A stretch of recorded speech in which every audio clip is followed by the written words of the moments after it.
All right, guys, how's it going? It is Wednesday, the 18th of November, 2020, and you're watching KopTalk.tv. All right.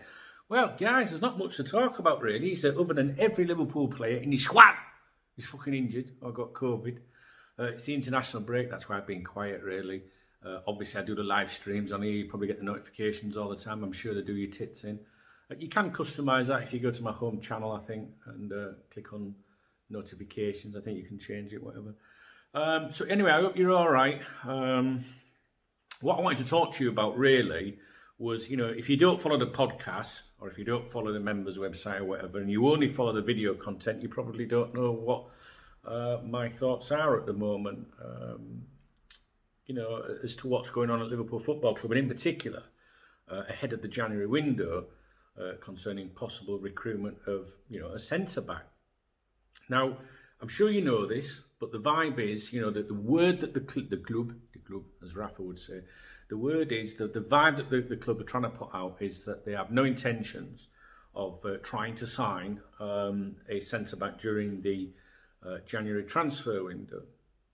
Now, the reason I'm told that is, right, I'm told that it is genuine, but the reason I'm told that is that because the club want to stay with their original objective of signing a centre-back in the summer, okay, next summer. And it is claimed, or there is a suggestion, that the club are very close to securing that centre-back. So they've got someone, they reckon that a deal is, in theory, in the bag, if you like, but it can't be. I like to be specific with the things I say. It's obviously not in the bag, it's not confirmed and whatever, but the club think that they're very close to securing a major transfer target in the summer. They do these things, several windows ahead, as you know. So if they were to do something in January with the centre-back, then what happens to the centre-back they're getting in the summer? So they obviously don't want to go out and spend a lot of money in January because that they're looking at long term. So what you would expect is if Liverpool can get close to or are close to signing a centre-back in the summer, why, bring him in January. Can you do that? That's what you would expect, wouldn't you? Now, that's where herein lies a few problems because, as you know, the January window is very difficult to negotiate. Clubs don't want to release players, mid-season. They've got to be replaced, and then they've got to pay a premium. And it's a very difficult window to do business in unless you're willing to pay the money, which, Liverpool like to do things sensibly. Some people would say on the cheap. We'll say sensibly. And for argument's sake, let's just say you can sign a centre-back in the summer for a certain amount of money because of the minimum release clause. Let's argue and say, let's make an example and say £40 million. So if you can sign a top target, a player that you've thought, he'll do, he's good, you've tracked him for a while and you're thinking, well, we can get him for £40 million on the June 1st, are you really going to want to pay 50, 55, 60 in January? You're not, are you? And even if there isn't a minimum release clause and that club's saying, all right, we'll sell you him in the summer, why should they do business in January? Why? We don't need to do business in January. So, yeah, let's just say there's no minimum release clause here now. So let's say it's still £40 million. Yeah, okay, we'll do a deal with you in the summer. We accept that. £40 million in the summer. Yeah, but we'd like him in January. Well, you're not having him in fucking January unless you pay 60. So I think that, I'll be honest with you, a lot of people that usually talk and provide, I don't want to say information and call them sources and things like that, because I think it's a bit, I don't know, it's a bit Twitterish, isn't it? People are very quiet at the moment. Now, I don't know if that's because of the COVID. It probably is. There isn't the usual, because the COVID, for example, obviously that the financials are different, maybe a little bit more cautious and things. But obviously agents can't get around and people can't get around and meet in person as much as they want to. And I don't think that it's wise to maybe be making illegal approaches. I mean, Liverpool would never do that. Stuff off on video or in audio where you can be recorded, where you can be filmed, etc. you might turn around and say, well, you could be recorded or filmed in a restaurant or a hotel. You could, discreetly, secretly, you could be set up or whatever. But, you've got some control over it. You could say, well, no, we were just here and we were just, we got talking about stuff. A telephone call, a video conference call, that's with real intent. So I think there's a lot of that plays a part in it personally. And obviously the ability to not get around as much as possible, as you normally would. I actually think that Upamecano is the primary transfer target for the centre-back position. That's my thoughts. We have seen Ben White that was linked for a long time. I think there are some concerns regarding his gameplay, and I think that now, if you remember when Liverpool didn't go in for him in the summer, one of the lines for that was, well, we want to see how he does in the Premier League with a bit more experience. That was the claim at the time. At the time, I was like, yeah, fuck off, you just don't want to spend money. But now I'm thinking actually that does fit in with a lot of what we're hearing in terms of, giving him time to see how his game progresses. The problem with that, of course, is it becomes more expensive if he gets better. So I wouldn't say Ben White isn't a target. I just think that the lad, Upamecano, is the one. And that would also explain why Liverpool feel that they are close to securing a centre-back in the summer, wouldn't it? Because he's got a minimum release clause, apparently. And, they could try and bring him in January, but that would cost more money. The other kid that's running out of contract, I forget his name, Black, I don't know. I mentioned him on the podcast today, the KopTalk podcast. If you want to listen to that, it's on Google Podcasts. What's it called these days? Apple Podcasts, Amazon Podcasts, Deezer. If you've got Spotify, just put KopTalk in. What's it called? Deezer. Tune in. Get a podcast app, search KopTalk. I talked about it today. I couldn't remember his name and I can't remember it again. But you know what I mean, the one that's disqualified for the banned for a spitting incident. He's been heavily linked. I'm not too sure about that one. And then there's obviously Alaba. Is that how he pronounces his name? I'm like, names out of contract in the summer. Now that one makes perfect sense. And again, that could be another one where Liverpool will say, we feel we're very close to it, because there's two things that a holding club can't really have much sway over. Therefore, a minimum release clause. If someone meets that valuation, you've got to release them. An out-of-contract player from January 1st, maybe, you might be able to get a deal in place. So there would be obvious things. But Alaba, the suggestion is that he wants to move to Spain. And, if Liverpool were, say, third choice, is Jurgen Klopp the kind of guy that will go, okay, just let us know you get on with them other two clubs, and if you don't get anywhere, then come to us. I don't think so. I think it's Upamecano that they're trying to get. Will they get him? No idea. I'm not a Twitter twat. I mean Twitter ITK. I'm just a twat. So the reason for the video really was to say, you like me for the last few weeks have probably been going, how can Liverpool not go for a player in January? How can they not strengthen the defence if this continues, etc., etc.? Well, now that, because that's what I thought. Now that we're hearing this, well, we're very close to our long-term target or a long-term aim objective that we want in the summer, or that we originally wanted in the summer, it kind of makes sense. Because then what Liverpool will try and do is they'll try and wing it till January. They'll try and wing it and hope there's no more injuries and see what's what. But have you seen the amount of fucking injuries and things that's going on like that? I wouldn't be surprised if Liverpool still did something in January, to be honest, on that front. There's another player, completely forget his name. You guys will remember it. I deal with so many names, guys, it's impossible. And I can't pronounce them anyway, so you'd still be left wondering who the fuck I was talking about.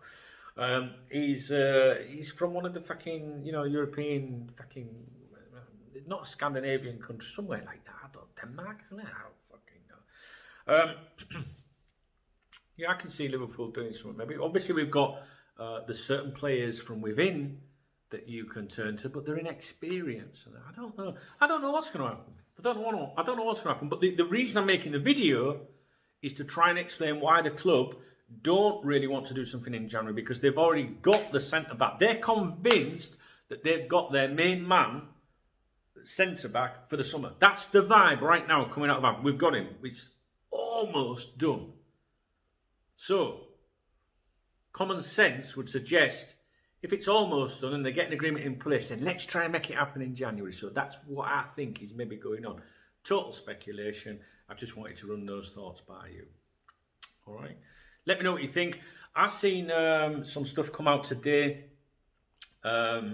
People that, I don't want to be offensive. I just think that the journalists, there's like a bit of a click there, do you know what I mean, between some of the Liverpool journalists. And I think with the exception of Paul Joyce, Paul Joyce, I think he's like a lone ranger, isn't he? He's like his own thing. He does his own thing, and I like what he does. The rest of them they all seem to release stuff at the same time. You don't really have them, like when I started KopTalk 22 years ago, you used to get journalists doing exclusives left, right, and centre, or you'd pick up a newspaper, because don't forget the internet was in its infancy when KopTalk started, really mainstream. We didn't have Google, Facebook, no Twitter, no YouTube, nothing. None of these things existed when KopTalk first started. But so sometimes back then you'd pick up a newspaper back page. I actually remember when MLS game was coming to Liverpool, and it was exclusive on the back page of a Sunday Mirror, I think it was, or the People. And you used to have journalists back then that you genuinely did have exclusives. When was the last time that you saw a journalist run an exclusive? Really? You might say, well, I see it in the newspapers, and it might be a name that's not really, it might say like chief sports writer or something like that, the Mirror or the Star or the Times or whatever. But if it's a journalist that is to do with Liverpool Football Club, that's their job, reporting on Liverpool Football Club. All right. How many times do you see those journalists running an exclusive? You'll get exclusive interviews or exclusive opinion, from people like James Pearce, for example. But when do you get the journals now going, oh, I've got something before the rest of you? Very fucking rarely, and it's usually Joyce. That's what I think. Anyway, the point I was trying to say was I think they're all a bit like, I don't know. I think they're now more messengers than ever. They're now like, I think they do as they're told. Do you know what I mean? I think they do as they're told for that bit of information now. I think the club have got it so wrapped up these days, probably because we've got foreign owners. And what I mean by that is like back in the day, you had people from Liverpool owning the club, running the club, etc. So people chat, even if they don't mean to. They might just be talking to the family. They might be talking to, on a night out. If you're a chief executive of Liverpool Football Club back in the day, no names, and you've got a nice motorbike or something, you might be flirting with the women, giving it large, oh yeah, we're signing. You know what I mean? You don't have that now. So I think that limits a lot of the information. So sometimes you'll hear people say, oh, Melwood, well, there ain't no Melwood now, but oh, Melwood's on lockdown, you won't get any news out of there, they've tightened it up. I think it's all to do with the fact that it's now just outsiders, if you like, that are running the club, and that's why you get less and less information. And because of the pressure on the newspaper industry, you've now got these journalists that daren't fucking upset them. That's it. So what they do now is they wait to be told what to print. Do you know what I mean? So that gives the club a lot of control. And I don't think there's many journalists now club-specific journalists or area-specific journalists. I think Dave Maddox, I don't think he's as good as he was personally. It's not a dig at him. He just doesn't have the access that he did, because obviously back in the day he was very close to the Liverpool players. He's still a bit different, I think, to the clique. Joyce is definitely the main man, I think. The rest of them, I think, are more like, well, yeah, you can publish. It's just gone a bit dark. I don't know if you noticed that. The rest of them are a bit more like, I'll print what I'm told to print or what I'm allowed to print.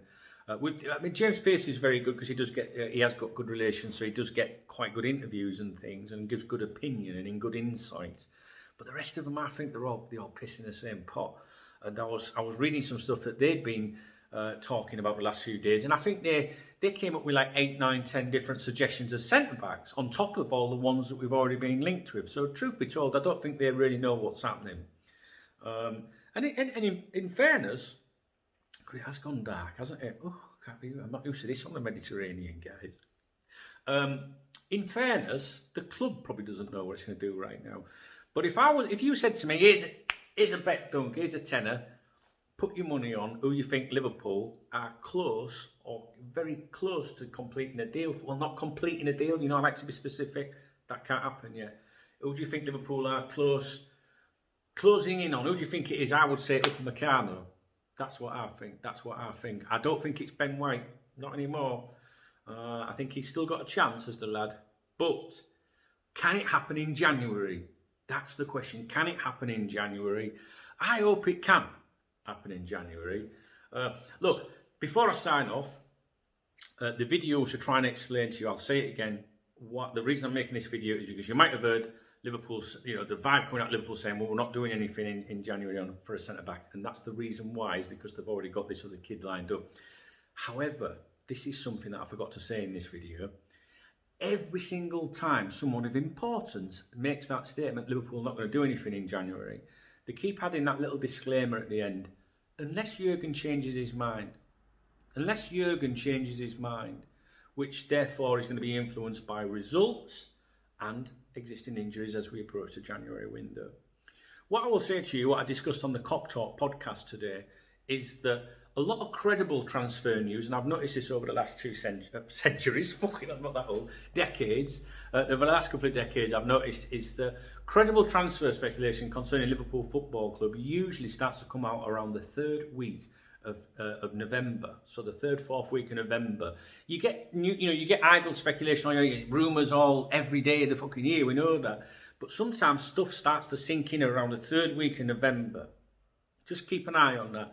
And what I mean by that is, you will then start to see a name, and it just won't go away.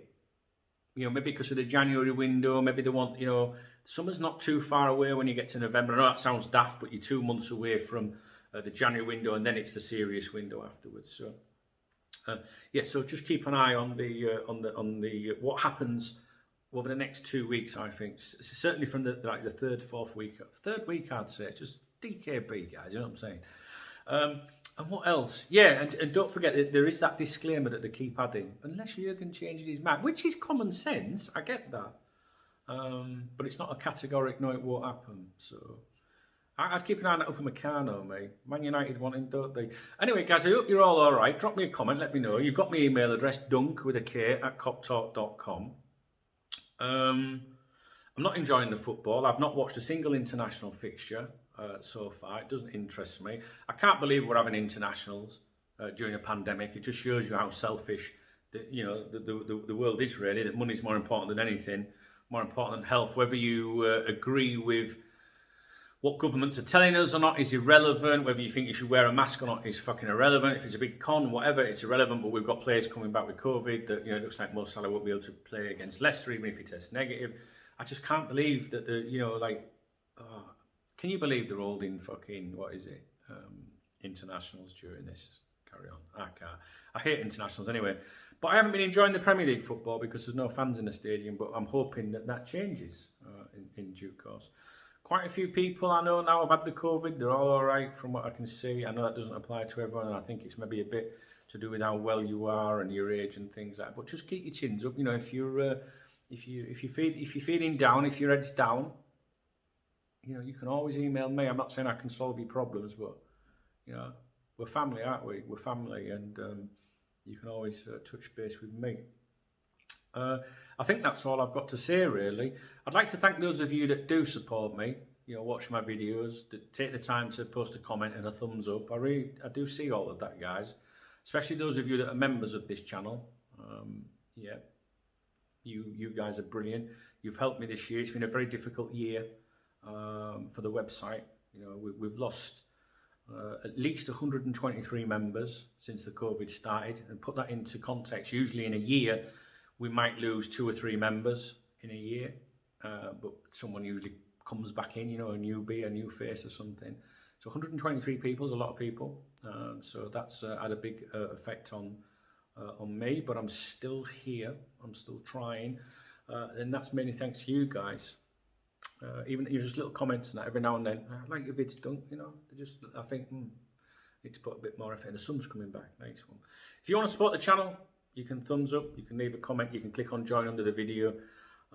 Very much appreciated. You can join our live streams. We're live on here a lot. This Friday night, we're going to have a drink. I haven't got it here at the minute, but one of my members from this YouTube channel, Cam with the Kicking Cup, he sent me a bottle of vodka, bless him. So we're going to be having a drink on here on this YouTube channel on Friday night. So if you're stuck at home, if you're doing now, about 8 o'clock, 9 o'clock UK time, come along. We're going to have some music, we're going to have a drink, and just fucking have a laugh, really. We'll talk about football, fucking anything you want, really. It'd be nice for you to come along. And that's about it, really, guys. Don't forget, KopTalk TV is on Twitter and Facebook. and I'm going to be adding it to some other platforms as well, which I'm going to do after I've done this video actually. And myself at Duncan Oldham on Twitter, Instagram, and so on. All right, guys, I hope you're all right. I'll be back with you with the usual content when the international fixtures have concluded.